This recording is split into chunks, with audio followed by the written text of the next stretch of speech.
रामपुर नाम के गांव के पास एक इंटरनेशनल एयरपोर्ट था। गांव के लोग सुबह शाम उन फ्लाइट की आवाज़ बर्दाश्त ना कर पाते और कान को बंद कर देते थे। एक दिन राम नाम का एक आदमी अपने परिवार के साथ एयरपोर्ट पर गया। तब एयरपोर्ट सिक्योरिटी गार्ड ने उनको देखा और उनको कहा, कौन हो आप लोग? दिखने में तो भिखारी लग रहे हो, अपना कार्ड दिखाओ। हमारे पास सब कुछ है सर, मगर आप हमको जो भिखारी कह रहे हैं ये गलत बात है।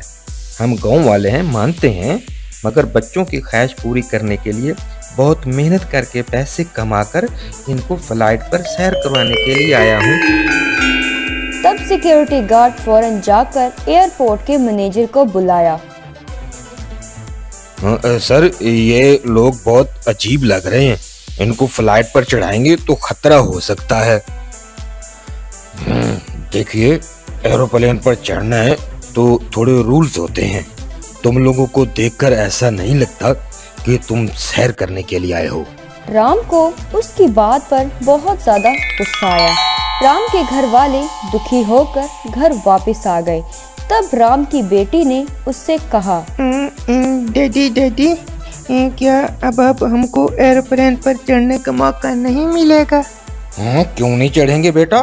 बहुत जल्दी मैं तुम्हें अपना खुद के जहाज पर चढ़ाऊंगा, देखते रहना। फिर राम उस रात को घर की छत पर चढ़कर आसमान पर उड़ते हुए जहाजों को देखता रहा।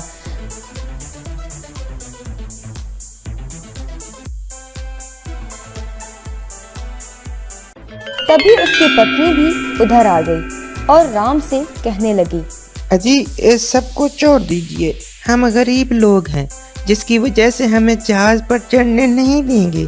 ये बात तो अब बच्चों को भी समझ आ गई है। आइए, आकर सो जाइए। तुमको मालूम नहीं, मैं एक जमाने में बहुत बड़ा चोर था। उस वक्त मोटरसाइकिल और कारों को चुराता था।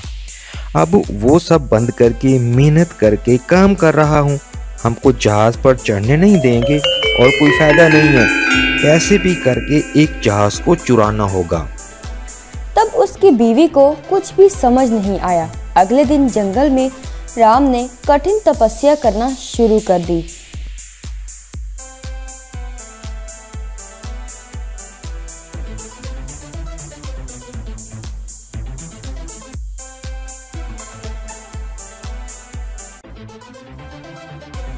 कुछ महीनों के बाद भगवान प्रकट हुए। फिर राम ने भगवान को उसकी ख्वाहिश के बारे में बताया।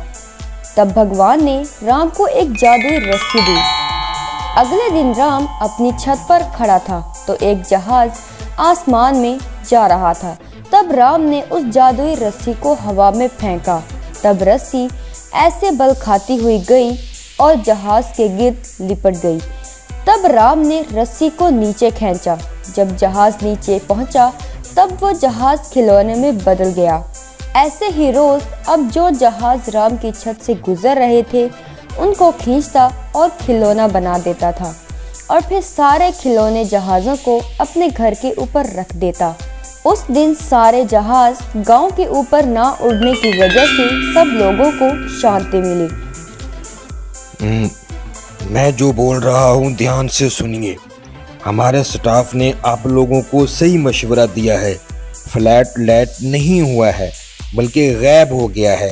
एयरपोर्ट के पास ब्लैक होल जैसा होने की वजह से फ्लाइट सारे गायब हो रहे हैं। बस करो ये सारी कहानियां बनाना। जहाज गायब हो रहे हैं, ये भला कोई समझने सुनने वाली बात है? आप लोग जहाज़ों को ऐसे रोकते हैं? हमें ये मालूम है, हमें बाहर घंटों रुकना पड़ता है, इसलिए नई कहानी क्यों बना रहे हो? तुम्हारी मैं कंप्लेंट करूंगा। एयरपोर्ट में मैनेजर मुसाफिरों से कुछ कह ना पाया। तब मैनेजर को क्या कहना है कुछ भी समझ नहीं आया। ऐसे ही राम प्लेन्स को रस्सी से चोरी करता रहा और उस खिलौने जहाज़ों को घर के ऊपर रखता था। एक दिन एक खिलौने एरोप्लेन को खाली जगह पर रखा और हाथ को घुमाया। तब वो प्लेन बड़ा हो गया। फिर उसने जहाज में अपने परिवार वालों को बिठाया। वो जहाज हवा में उड़ने लगा। सारे परिवार ने बहुत मजे से फ्लाइट की सवारी की।